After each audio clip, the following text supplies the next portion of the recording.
Good morning, it's Katieonyekere, the theauraalchemist, and I have a message about planting seeds in consciousness. So when I had a message before, I said that this was going to be a message for single parents, and there is going to be an invitation, a challenge, a homework assignment for you if you are a single parent and you're struggling in that manner. But first, I'm going to take a few minutes because we always start at the beginning in order to help you to receive the message. Because the message is always simple, but our ability to receive the journey depends on where we are, right? And so this is going to be a message that I know for some of you is going to come with a lot of yeah buts. And I'm going to ask you to suspend those yeah buts, and I'm going to tell you right now that I am inviting you to a higher level of responsibility in this broadcast. And I am inviting you to go first in your reality and watch your reality respond to your courage and your willingness to move differently, and to suspend your disbelief and suspend and forgive the past and decide to enter your life in a new point right now, okay? That's the invitation that we're going to give you. But in order for that invitation to really make sense, let's talk about consciousness. And this part will be valuable for all. And if this isn't where you live, if you're a Christian and you're whatever, you're still going to enjoy the second half of this. I know that there's going to be a lens for you and you're going to be able to interpret this through your lens. But I'm a metaphysician, so we're going to start here. So consciousness is a field. It's an energy field where you can plant anything. Consciousness enters the brain. Thoughts don't come from the brain, they come from consciousness. When you're born, 1 through 7, you are just receiving. You are receiving from the human experience. You are receiving from the humans around you. And that is what is being planted into your consciousness. This is purposeful. This is the game that you chose to play. You chose your parents. And when you chose your parents, you were looking into the past, present, and future. You could see everything. You could see the entire landscape, and you were deciding what your entry point of the game would be in this life. And you chose your parents, and you entered into that space. And there were particular rules of this game, this human game set up. And those things allowed you to become a human and have this human experience. So, basically from 1 to 12, we'll just simplify it, right? Seeds have been planted into your consciousness that you were aware of from your parents, etc., and from your environment, from the collective, etc., that largely made up your consciousness. Your untrained brain, your brain is the physical portal. Portal's not quite the word. We're trying to make this very simple. Consciousness plants seeds into the brain, and then your brain runs the programs from your consciousness. So it's from your consciousness state that you reprogram your brain, and your consciousness and your brain works together. Less spiritual people would say your mind versus your brain, and they talk about this a lot, even in like the neuro world, even if you're removing spirit, and we don't do that here, right?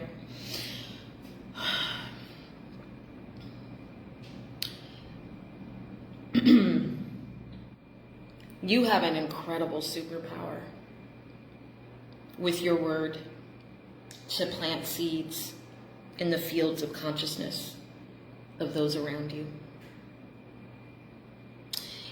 And so let's talk about another point of reality before we get into that.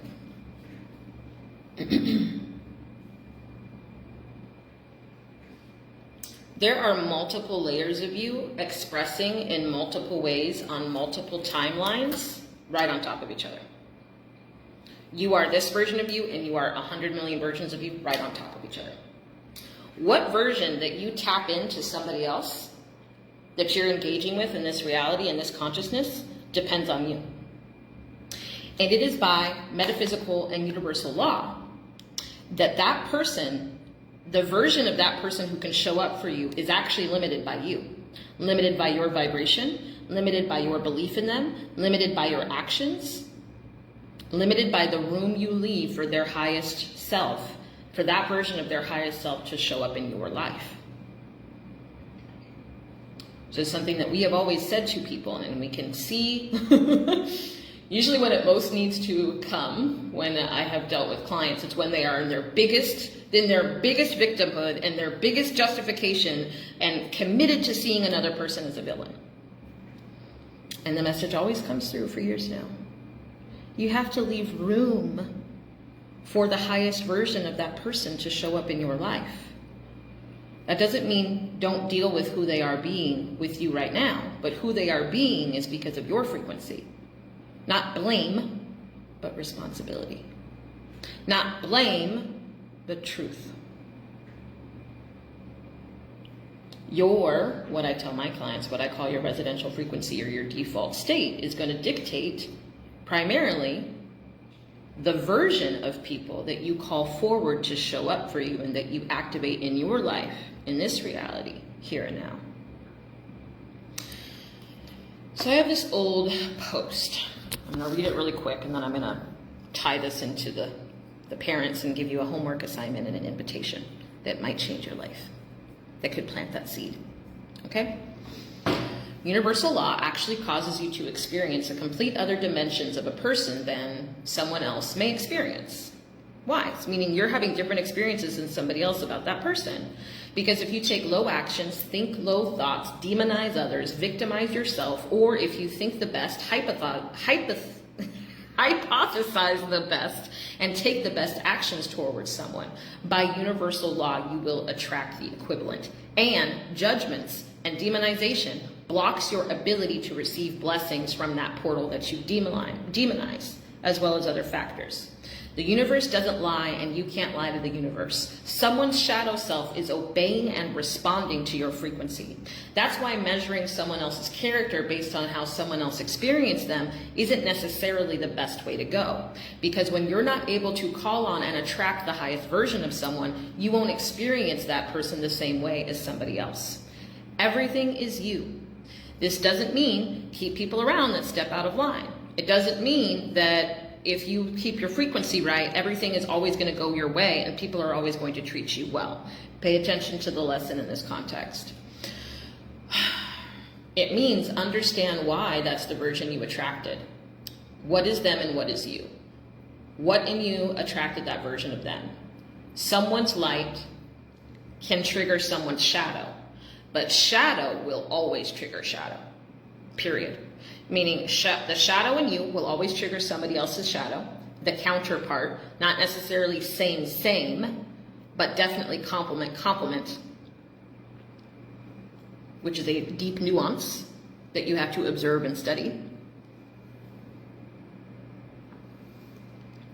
Someone's light can trigger someone's shadow, but someone's shadow will always trigger more shadow.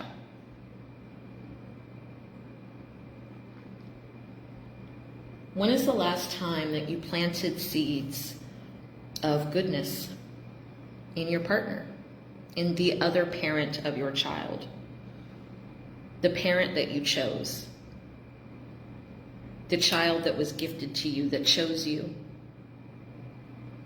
You decided the moment you had sex, you made a decision to be a portal to any soul who chose you and decided that you were a match. Not the moment you got pregnant, the moment you had sex. The moment you decided to have sex, you decided and agreed, based off of the laws of this game, to be a potential portal for a soul to choose you and a partner, both of you, as their entry point and caretakers and imprinters in their human experience in this lifetime, in this game.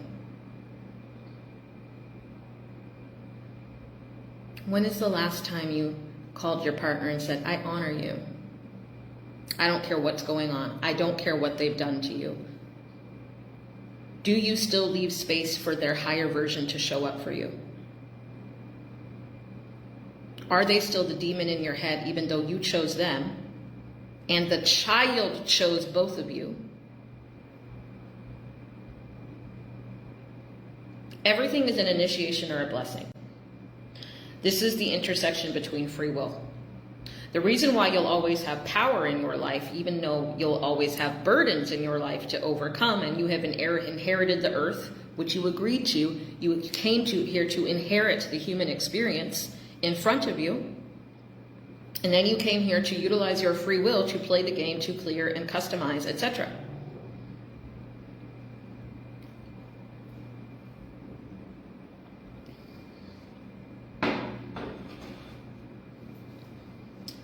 So when is the last time that you planted a seed in the field of the consciousness of your partner that they're doing the best that they can?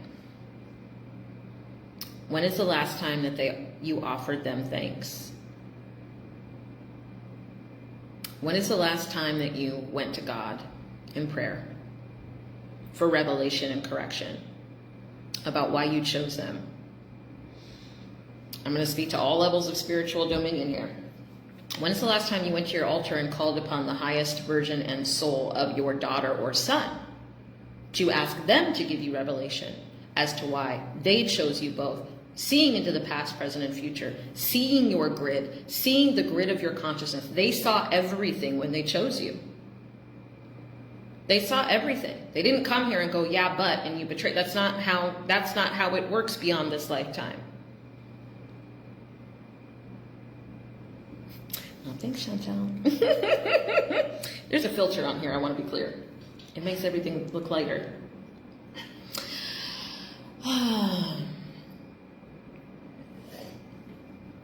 So your homework today, and this is why I said this is going to apply to everybody, because everybody could do this somewhere, but this message is for single parents.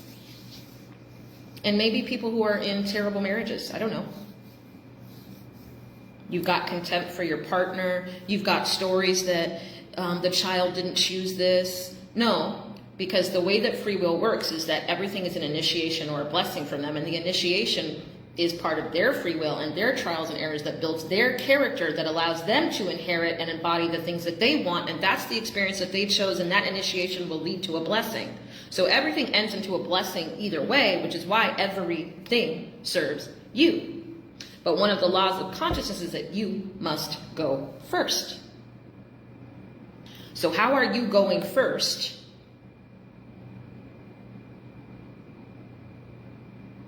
For the sake of your child and for the sake of your partner that you chose, that was your vibrational match. What seeds are you planting in them? Both in your mind, in your heart, in prayer, in that child, and in them.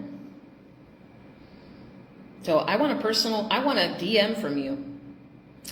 I want you to call your ex, and I want you to thank them, and I want you to apologize.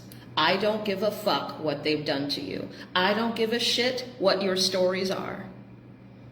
I want you to call them, and I want you to leave space for the highest version of them to show up for you by metaphysical law. Don't expect fucking flowers overnight, by the way. If you have a pattern of 10 years, don't be surprised that the rewards, you're not doing this for an instant reward. You're doing this to plant the seed and give them the message. And this has to be not from manipulation and to get something. This has to be from you going first and being radically accountable and responsible in your life. And remembering that you decided the moment you had sex, not the moment you got pregnant. You decided on this experience. And you chose that person. And they showed up. And that version of them showed up because they were your match. And they brought you your fucking child. They brought you that little God. So call them. I want you to call them. This is not by text. This is a call. This is in person or a call. This is not prepare for it and write on it and think about it and get ready. I see you ladies. I counsel y'all personally. I'm getting ready to. I'm thinking about it. No, that's not the fucking work. Until you're doing the work, until you're doing the assignment, thinking about it is not the assignment and it's not a replacement for the work. I love you.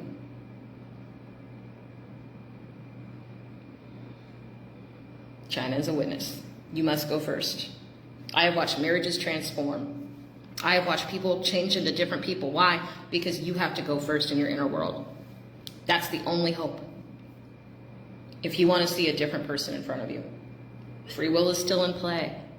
And yet, you cannot get the highest version of them without being the highest version of yourself. You cannot demonize somebody and experience the best of them. It is law. So, we're all human. Where are you playing victim to this experience that you chose and your kid chose? Call that parent today. Thank them for creation. Thank them and tell them, I understand that you are doing the best you can, even when I felt like you haven't, even in your mistakes. And I am sorry for whatever I have not acknowledged in your efforts, in your humanness, in your parenting, whatever. I understand you.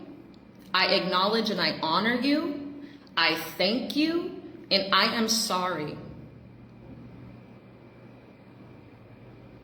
And today, no matter what's happened, and no matter what happens going forward, I want you to know that I understand that you've always done the best that you can. And I love you. And thank you. Thank you for bringing me this child, no matter what has happened. I understand. I honor you. I thank you. I'm sorry. Maybe you might not want to say I love you. We'll leave that optional. I don't know. There's many levels of contempt going on here that this message was for. And so apply that wherever. If you're a human and you're demonizing somebody, your sister, your mom, your dad, your dad, anybody can take this assignment, but this message is specifically for single parents this morning. I am late for y'all. I said, hold up. This message has to be done right now. I'm late for a meeting for my own shit. Okay. I love you. Now go do things. I want a DM. I want a motherfucking post that you're tagged in. I want you to do it within the next 24 hours or you're not doing it. Don't stop playing with me. I don't want a message that you're thinking about it and that you journaled and that you cried. Stop fucking playing. Go do the fucking work. Go take the fucking action. Then you can send me a message and then I will have a conversation with you about it. I love you. Bye.